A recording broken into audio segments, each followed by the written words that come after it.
What song are you dancing to right now? So I just taught a song to lose control. You just taught a song? I just taught yesterday to lose control. Oh, okay. I taught this whole song. Yeah. No, but I taught to a song, Lose Control by Missy Elliott. Ooh. So I was we were just talking about this right before. Yeah. But I'm still stuck in like the 90s, 2000s era. Mm-hmm. So lately, I've just been dancing to more like 2000s hip-hop still. Our brain is out of RAM where we can only listen to music we've already listened to. Yeah. I can't handle any more modern music. My tabs are full in my brain. But it's filled with quality things. Mm-hmm. I played Confessions and then I was like playing it during stretching for a private lesson. Yeah. And this 14-year-old girl was like, "Who sings this song?" What is your go-to dance move? All my years on JRV, learning from like Bam and stuff. And Sora. It's all the throws. That's what I was gonna say. And they all have different kinds, but like show me one of them. I don't know. I use this one a lot. Like just up, I love how to add a little foot pop in there. I don't know why. Yeah. Or like I don't know, a good little like right left. Can you like do a groove? demo? Oh my god. What? Okay, like like these. Oh. How did you first get started dancing? Your 0 to 1 journey. Okay, so actually this is a memory that popped up pretty recently, but like I have a sister, right? 2 years apart. Mm-hmm. And we were just like reminiscing on our childhood and we were thinking about like what was like the very beginnings of anything like entertainment related. Mm-hmm. And I remember as kids we actually used to like learn dances or make dances to like a random song. And then we would actually like tell our parents like, "Hey, we're gonna perform it for you." Wait, that is such. Yeah, I did the same thing with my cousins. Yeah, no, it's so cute. Core and so memory. We'd like dress up and we'd do like costume changes. We'd like sit them down and then we'd like perform it for them. And then we'd be like, "Be right back. We have a costume change." And then we like, you know what I mean? Like change our costume, whatever. So I think that was just like we were always into performing to some extent. And then we did some dance classes like as kids, but it was pretty like illegitimate in the sense of like pretty inconsistent. What kind of classes did you take? It was a lot of hip hop. I took one ballet class and like never went back because the moment they like made me wear a tutu, I was like, oh, hell no, that's too much for me. Yeah. That was so good. Thank you so much. Wow, quick my thinking. First singer. Whoa. Puns. Okay, puns on so puns. mostly hip hop. Mostly hip hop, but like you know those like places where like they don't really know what they're teaching. It was like pretty like it was pretty inconsistent, but started off with that very minimal, and then in high school I like joined our dance team, which was like a cute little like cute little hip hop, but it wasn't real either. And then I started taking classes at studios, and that's where it kind of really started to pick up. What's something you really struggled with when you were first starting out dancing? Okay, this is more broad, right? But I think like I joined a team, and I was just starting to like really get into choreography, and I think like this concept of like I really needed to grow like fast. Like I was like I want someone to hella break down my movement and like really tell me like what I'm doing wrong, how to look better. Like I really needed that type of like training. Yeah. But I think not only was I think I was the only one that was like really passionate about like pursuing it. And so people around me weren't really in it for like growth like that. So I'd be like, guys, like who wants to practice with me? Like guys, I was like that annoying person. Like, can we practice for casting? Can we practice for this? And like people would be like, oh, I'm busy, or I'm working on homework, whatever. Lazy. So just finding I think finding like fellow passionate people was a little bit hard, and then finding really intentional training from somebody who like really knew what they were talking about and can break down my movement for me, like that was difficult in the beginning. Who were some of the people that were able to do that for you? So many. Well, I think I had one mentor, his name was Dante, who was a teacher at Edge. So he really, like, he was the type of teacher, like, old school, where, like, scary as fuck. Like, he would just, like, walk around in a classroom and, like, go up to people, like, in their face and be like, hey, you're doing this. That's try this, so this. helpful. Yeah. I don't see it as often anymore in classes nowadays. But he really used to do that. And I would just be like scared. He's like this tall dude, and I'm just like a little girl, and I'm like, ah, But he really like, I think, cared. Yeah, he really cared about his students like that. That was one. I had a few mentors after that. Sora really invested a lot in me. Like just a lot of conversations about like, okay, what does pursuing an actual career in this look like? What are some of the doubts that you're going through? And then obviously movement too. Like, how do you move stronger? How do you move faster? And then Ellen, just life stuff. I mean, I can talk to Ellen for days, but life stuff, you know. So I think those types of figures in my life have really been able to like tell me like, hey, this is how you can grow, this is how you could do better. Yeah, That's nitty gritty so stuff. Yeah, having like kind of not necessarily older, but people who have gone through the experiences that you're about to go through. For sure. Yeah. David Lim. Oh, huge part. He used to be a scary guy. You know what I mean? He is that militant, like you're 1 centimeter off. Yes. No, that's an ongoing joke, right? Yeah. Like, literally in Jervy, it's like, okay, this is the cleaning, and then he'll like walk up to you and be like, is he a Virgo? I feel like he's a Virgo. No, I know you should ask him. I'll ask him. Probably is. I don't know anything about. He must have like 20/20 vision, like perfect. He sees everything. It's crazy. Oh my god. I mean, he's a lot more lax now. But I think when I first started with Jervy, the cleaning, though it was very intense and like tedious, was very, very helpful. It shows like that. There's a reason why you guys won so many shows. Like yeah. Because even like, okay, so for example, like we talk a lot about people when they say cleanliness, they just think like boring clean. But like even in the industry, right, when you're actually trying to pursue like being a professional dancer, a lot of what they talk about is like you need your own style and your own movement and your own character, but you still need to be clean. Yeah. And maybe that doesn't look like all these linear lines, but like you still need to be clean. Like you need to look like the choreographer. So in general, the idea of cleanliness, if we don't limit it too much to like a team setting, it's so necessary. Yeah. So David, nitty gritty, like even choreography wise, like me growing in how to choreograph, not just as a dancer, but as a choreographer, I grew the most probably from David, because he'd be like, change it. And it's intense, you know? But it's necessary because the last draft is always better than the first draft. So it's like you come to know like, oh, it was worth the revisions and the work, you know? Totally. And you wanted that in the first place. Yeah. And how did you get started on Roots?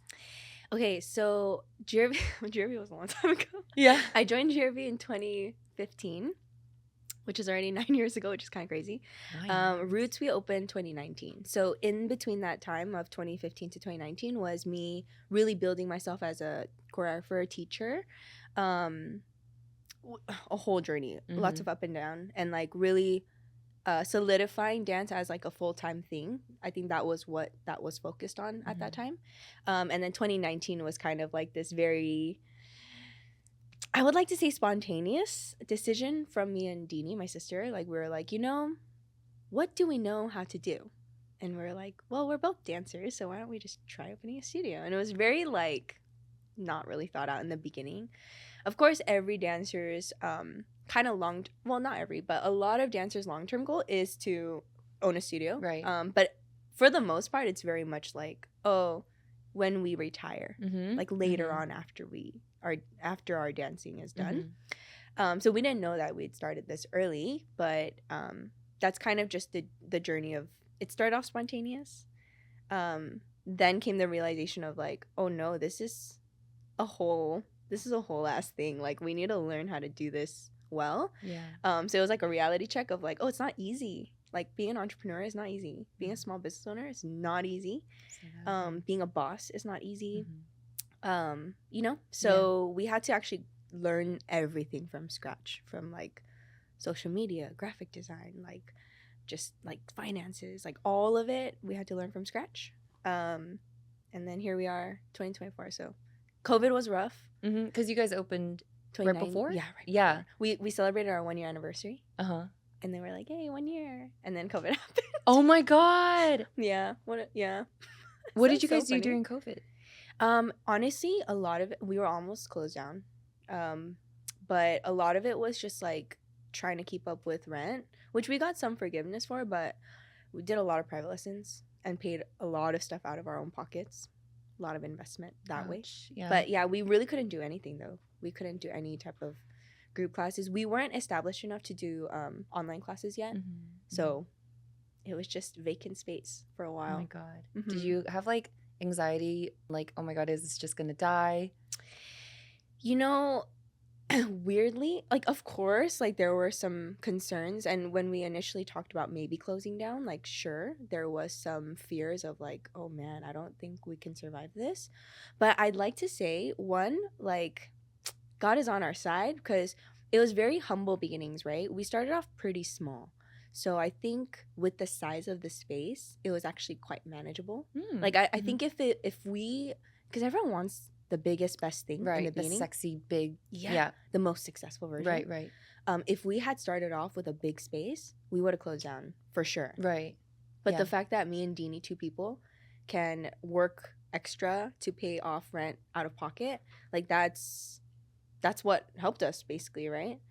I love that concept because I feel like a lot of people try to outpace time and outpace and not honor their own journey. Yeah. So that was basically your MVP version of Roots, because after that, you guys grew a lot. You guys grew the brand, the student base, and then when did you guys move into your new space? Oh, okay. So we reopened 2022, I think, and then we were open for about a year, and it was just students flooded in, and it was like crazy, like, scaling and growth, like, really fast.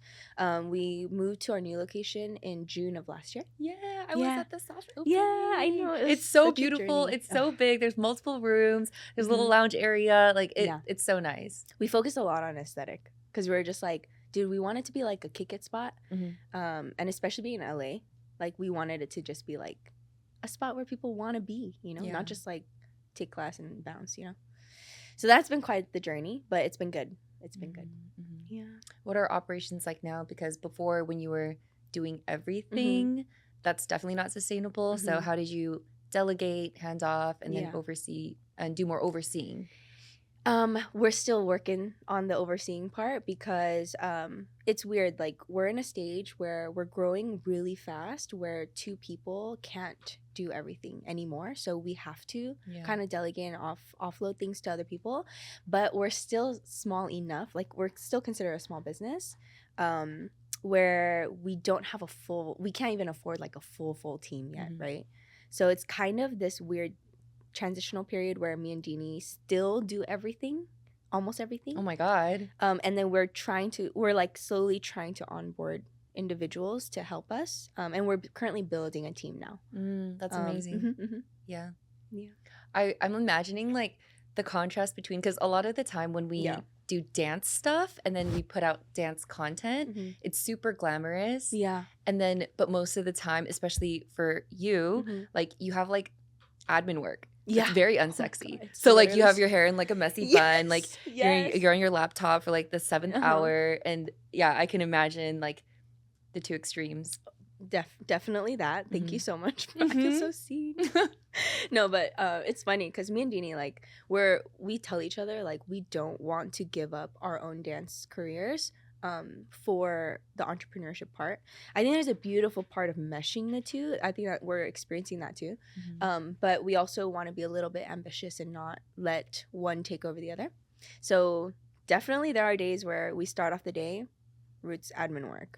And then, you know, during the day, it's like a dance job that we have. At night, we have like GRV rehearsals or some other rehearsals for something else. And then at night, we come back to Roots, and then studio ops, right? Because that's when Roots is open. And then after Roots closes for the day, it's like, then we're just doing all the back end work to make sure that the day ran smoothly. What a lifestyle. So then it's like, we're up till, you know, like, it's just from 11 a.m. to like, or 9, 10, 11 a.m. to like 1, 2, 3, 4 a.m. sometimes. And so that's the life we chose, and it's okay. But it's beautiful. Like, it's a lot of work, as you know, like, you're also an entrepreneur, so I'm sure. But it's work you want to be doing.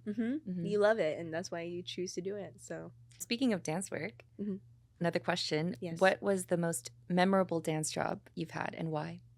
Easy answer. So I got to dance for Blackpink last year. And it still like gets me pretty giddy, because it was the scale of the job, for sure, I think was the biggest I've experienced. And then it was just new. Like, everything I experienced there was new. So yeah, that would definitely be the most memorable in my opinion. Were you doing choreography? What was the style of the job? How did you work with them? Yeah, so basically it was for their Coachella performance, right? Which they were headlining for. So even for them, they were like, we need to put so much into this performance. So I wasn't the choreographer, which in the future that would be crazy. But Kyle Tutin was the choreographer. Awesome guy. And basically we had to fly to Korea and then basically build the entire Coachella performance during our duration there. I was what we call a stand-in, so I wasn't one of the dancers on stage, but I was one of the members of Blackpink during rehearsal, so I got to stand in for Which one were you? Yeah. And so which was really cool because we actually got to like meet the artists and work with them and like teach them their part and like, you know what I mean, like actually interact with them, which was like such a more like, I guess, intimate and like more like. Were you like David Liming Jisoo and you were like, you need Dude, to that's so funny. 35 degrees, 35 and a half degrees. That'd be crazy. Well, it's funny because like I can't do that fully, right? Because then she'll be like, what the hell, like, you know. But I mean, no, she was so nice though. She's but gonna be like, Nubia. of course, yeah. But very like cautiously. Yeah. But she was so sweet actually. She would ask me. She'd be like, oh, what do you think I should do here? So it's actually so cool because I had did like. you speak in Korean to them? I did, yeah. I did. A very big plus. Yeah. I think all of them are really fluent in English. I think she's probably the least because she is from Korea. So, yeah, it was very helpful. Yeah. So it was super cool. I had giddy moments where, like, you know, I'd see them on stage doing, like, a part that's, like, free, like a free choice. And then, you know, she would do what I created for her, like the choice, right? Of course, there's, like, a bunch of choreography that Kyle made, he's like freaking amazing, like I don't know, genius guy. But then there's like those moments where I'm like, oh my god, like that was a choice I gave her. And so basically you performed at Coachella is what I'm hearing. Oh my god, Jisoo, it's so nice to meet you. What a jump. Yeah, I know. That's their fans are gonna get so mad. I know. It's so beautiful that we get all these opportunities because I feel like just like access and contact is a lot more democratized. It's not just about like being in an agency. Like now people are just on Instagram or friends and connections. So a lot of work gets to happen that way. But what is something you think the dance industry is missing? This has been on my mind a lot lately. Education. I think the idea, education / mentorship, because I think the idea of like, for example, right, like I'm running a studio with my sister and we see beginner dancers all the time. So hungry, so passionate. But like even something as simple as like dance etiquette, like who's teaching that? No like one. Class etiquette? Yeah, class etiquette, dance etiquette in general, like the etiquette of like, you know, well now we live in social media days, so there's different, everything's changing. Where like, okay, do people post videos without tagging the choreographer now? Like those are like small little things that like we were so like articulate about back then. So even like how to train efficiently, like stuff like that. Like I just feel like no one is really going out of their way to teach people that. Not only that, but like mentorship too, because people just want quick growth. It's hard to really have the patience to like learn under one person and like really pick their brain, because that's how you grow, right? Like you pick their brain, you really master what it is they have to offer, and then you do that with multiple people, and there's your vault of knowledge, right? But then that's spicy mic drops. I love that. No, but I feel like, so that's why I get not frustrated. I do get frustrated because I'm just like, there's all these dancers who want to pursue this, and we live in a state, like a stage in life, and society is offering all of these possibilities where dance is literally number one right now. It is. Yeah, everyone wants to be a dancer. Yeah, you know, and so we did not have that luxury back then. Now we do, and we have all these resources to make that happen. But I think that can be the downfall of like, there's so many resources, but people don't really know how to do it in a way that's long lasting and sustainable and with good foundation. So that's all. I think education, mentorship. Totally. I think a lot of the time people don't know what they don't know. And then there isn't really a system for people who do know to be able to give that to them. I definitely see that. I also see how like people, it's easier to mimic than to build. Oh yeah. And even though people say that they want to build, there's just like a patience level that is required of that. And like you said, we grew up like making up dances for our families, and we were just very present, very physical. Like we're coming up with something, and we weren't just like inundated with content and videos. And then I feel like now my attention span's a lot shorter, but at least we had like a period of time where we didn't have that. Yeah. Versus now, like it's almost like it's not anyone's fault, especially younger generations. Like I think their like mental metabolism is just built differently. Yeah. My ultimate dream in dance.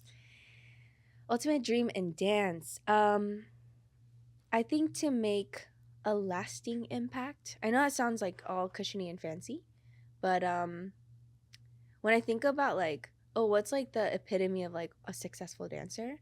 It's like I don't want to just be one person that like did the one peak thing or like got really famous and then like 5 years later I like just died out. Like I don't want that. Yeah. I want to be someone that like maybe gave an ideology about dance or like maybe paved a way in a certain area for Korean American dancer or whatever, or just there's could be many avenues for that. But yeah, to at least like give resources for the community, educate better, you know, help the next generation in mentorship, whatever that looks like. Do something that's lasting, that's beyond just me, you know, because I could post a video on Instagram and it go viral, but it's like that's not really lasting. Last thoughts, last words that you want to leave the audience with? Any last words? Fun, guys. Just have fun, guys.